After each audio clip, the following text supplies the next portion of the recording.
Welcome to the deep dive. Today, we're going to be looking at how large language models, LLMs, are being evaluated for healthcare applications. Absolutely. You're interested in AI and you want to make sure its development is responsible. Right. So we're going to dive into a recent systematic review that analyzed 519 studies from 2022 to 2024. Wow. Yeah, a lot of studies. And this review was just published in JAMA. Very recently. So this is cutting edge research. It is. It is. So what we found is that these LLMs are already being tested for a really impressive range of tasks in healthcare. Yeah, it really is a fascinating time to be following this field. Okay, so what kind of tasks are we talking about? Well, we're talking diagnosing diseases, answering medical exam questions, Oh, wow. summarizing patient records, translating medical information, even helping doctors write prescriptions. Really? That's incredible. So these LLMs could potentially revolutionize how healthcare is delivered. Potentially. Yeah, there's certainly a lot of enthusiasm for their potential to save time, improve accuracy, and maybe even help with physician burnout. It sounds almost too good to be true. Are there any downsides? Well, the review also revealed some gaps in how LLMs are being evaluated. Okay. One of the biggest issues is that only 5% of the studies used real patient data. Hold on, only 5%. So the vast majority of these studies are using hypothetical scenarios or made-up data. That seems like a pretty big problem. It is. It's like imagine an architect designing a skyscraper, but only using computer simulations and never actually testing materials in real-world conditions. Oh, okay. You wouldn't feel very safe in that building, would you? Definitely not. So how can we be confident that LLMs will actually work in the complex and unpredictable world of healthcare if they're not being tested with real patient data? Exactly, and that's a major concern that the review highlights. Relying on hypothetical situations or simplified data sets might give a misleading picture of how these LLMs will perform when faced with the complexities of real patients and real medical scenarios. So real-world testing is essential. What else did this review uncover? Another interesting finding is that the majority of the studies focus solely on accuracy. Okay. While accuracy is obviously important, there are other crucial factors to consider when evaluating LLMs for healthcare, Like what? like deployment considerations, Okay. which are basically all the practical aspects of actually using these LLMs in a real-world setting. Okay. For example, how much will it cost to implement and maintain these systems? Mm-hmm. Can they be easily integrated into existing healthcare workflows? Yeah. These are critical questions, but the review found that only 4.6% of studies address them. So it's kind of like being wowed by a brand new medical device at a conference, but then you get it back to your hospital and realize it's incompatible with your existing systems, Right. all that potential, but you can't actually use it. Precisely. It's not enough for these LLMs to be impressive in a research setting. Right. They need to be practical, affordable, and user-friendly if they're going to be adopted by healthcare providers. That makes a lot of sense. What other factors are we overlooking? Well, we also need to look at whether these LLMs are being applied evenly across medical specialties. Okay. The review found that some areas, like internal medicine and surgery, had tons of studies, Mm-hmm. while others, like nuclear medicine and medical genetics, were barely touched. So some fields are getting all the attention while others are being left behind. Right. That seems like a missed opportunity. It is. Nuclear medicine and medical genetics involve complex data and could really benefit from the analytical power of LLMs. Yeah. We need to encourage more research and development in these underexplored areas. So we've got this incredible new tool, but we're only using a fraction of its capabilities. Exactly. It's like having a state-of-the-art kitchen, but only using the microwave. There's so much more we could be doing. So we've covered the good news, the potential of LLMs, and the bad news, the gaps in how they're being evaluated. Right. So what are the researchers recommending for moving forward? Well, they offered several important recommendations for improving how we evaluate LLMs for healthcare. Okay, let's hear them. First and foremost, they emphasize the need to mandate the use of real patient data. Okay. As we've discussed, this is absolutely essential for understanding how these LLMs will perform in real-world clinical settings. That seems like a no-brainer, but I imagine collecting and using real patient data comes with its own set of challenges. Of course, we need to ensure that patient privacy and data security are paramount. Right. But the researchers argue that these challenges can be overcome with careful planning and robust data governance protocols. So we need to strike a balance between innovation and patient protection. Exactly. Another key recommendation is to standardize how we measure and report the performance of LLMs in healthcare. Right now, there's a lack of consistency in how these systems are being evaluated, which makes it difficult to compare results across studies and draw meaningful conclusions. That makes sense. It's like trying to compare apples to oranges. Right. You need a common framework to make a fair assessment. Exactly. The researchers recommend establishing a set of standardized metrics and reporting guidelines specifically for healthcare LLMs. Okay. This would allow for more robust and reliable comparisons, accelerating the development and validation of these systems. So essentially, we need to get everyone speaking the same language when it comes to LLM evaluation. Precisely, and that brings us to another important recommendation, which is to develop better methods for quantifying and mitigating potential risks. Okay, break that down for me. What kind of risks are we talking about? We're talking about the risk of these LLMs producing inaccurate or misleading information, Mm-hmm. the risk of them being used inappropriately, Right. and the risk of them exacerbating existing healthcare disparities. Those are serious concerns. So Yeah. how do we mitigate those risks?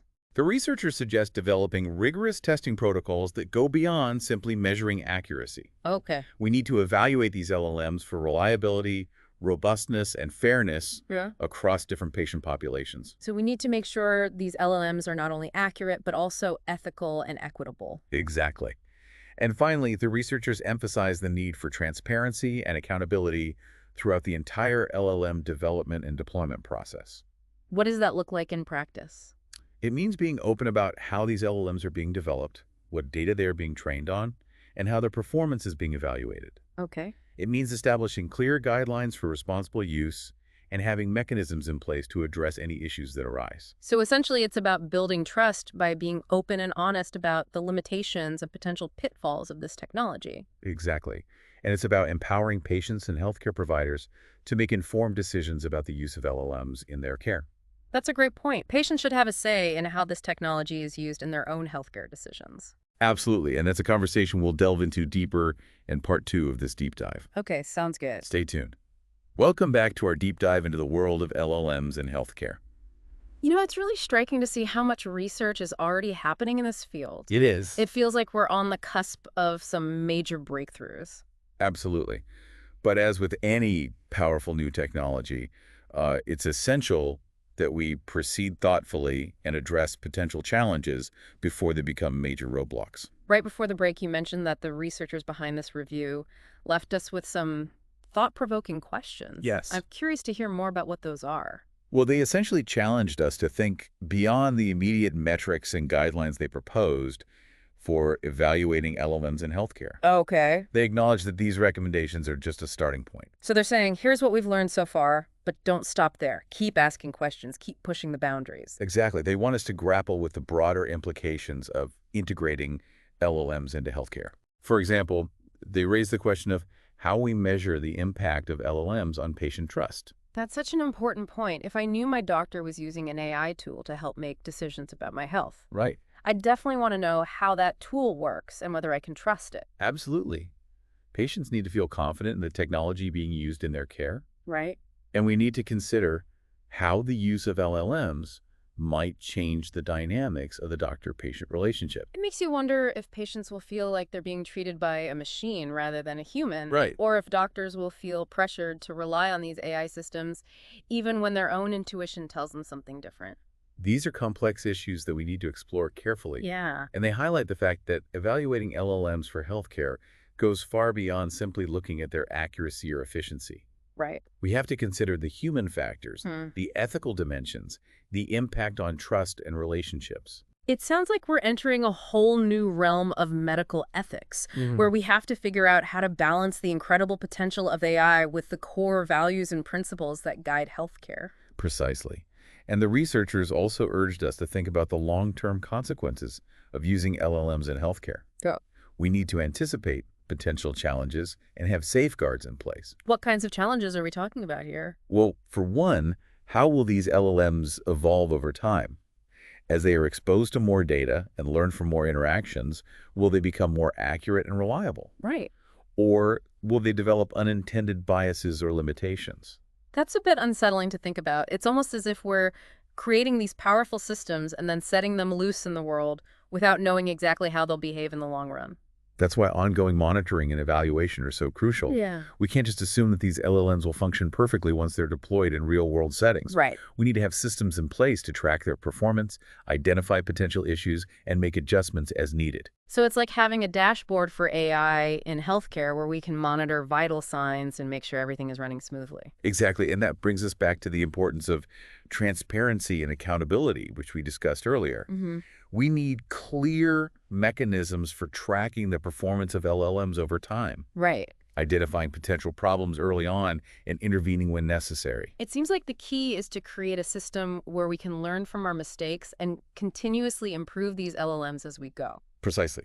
And that's where you, as someone interested in the responsible development of AI in healthcare, can play a crucial role. Okay. By asking tough questions, demanding transparency, and advocating for robust evaluation, you can help shape the future of this field. It's empowering to think that we as patients and citizens can have a voice in this process. Yes. It's not just up to the scientists and policymakers to figure this out. Exactly. It's a collective responsibility. Yeah. We all have a stake in ensuring that AI in healthcare is developed and used in a way that benefits everyone. Before we wrap up this part of our deep dive, I want to circle back to something you mentioned earlier about the potential of LLMs in less studied medical specialties. Right. You mentioned nuclear medicine and medical genetics. Right. I'm curious to know more about what applications we might see in those fields and what unique challenges they might present. That's a great question, and it's something we'll delve into in more detail in part 3 of our deep dive. Okay. Stay tuned, because things are about to get even more fascinating. Welcome back to the deep dive. We've been talking about how researchers are evaluating LLMs for use in healthcare, and we touched on some specialties that haven't gotten as much research attention yet. Right. Those were nuclear medicine and medical genetics. Yeah, those are some interesting ones.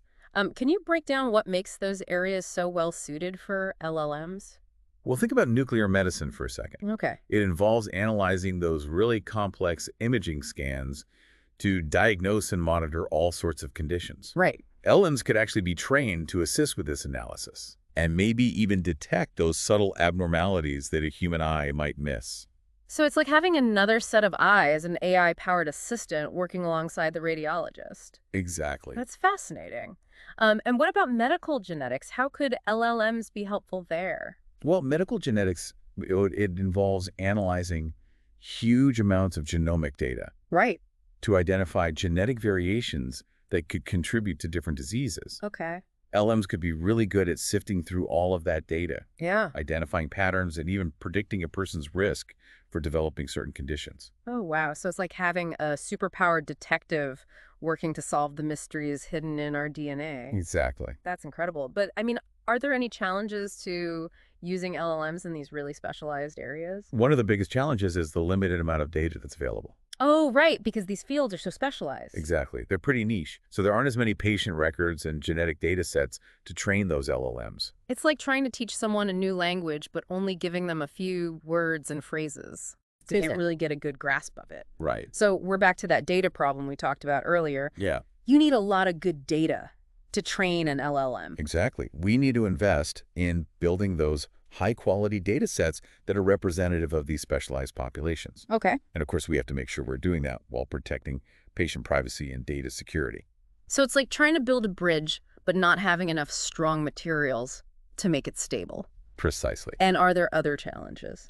Well, another challenge is the need for that really specialized expertise. Oh, okay. Building LLMs for these fields requires a deep understanding of the medical side of things Yeah. and the AI side of things, too. Mm-hmm. You need experts who can kind of bridge those two worlds. So it's a real team effort. Then you need clinicians who know these specialties really well Right. and data scientists who can turn that knowledge into effective algorithms. Exactly. It's about finding that sweet spot where medical expertise and AI innovation come together. Well, it's been fascinating to learn about the potential of LLMs in healthcare. Yes. But we've also talked about how important it is to be careful and responsible when developing this technology. Absolutely. What are your final thoughts for our listeners as they, think about all this and keep learning about this topic? I would say stay curious, Yeah. stay informed, and stay engaged. Okay. This is a field that's changing so fast, and it's really important for all of us to understand what this technology means. Right. Ask questions, demand transparency, and push for policies that ensure that AI in healthcare is developed and used ethically and fairly for everyone. That's great advice. Thank you so much for taking the time to talk with us today. It's been my pleasure. And to our listener, thank you for joining us on this deep dive into the world of LLMs in healthcare. We hope you learned something new and that you'll continue to explore this topic. Thanks for listening.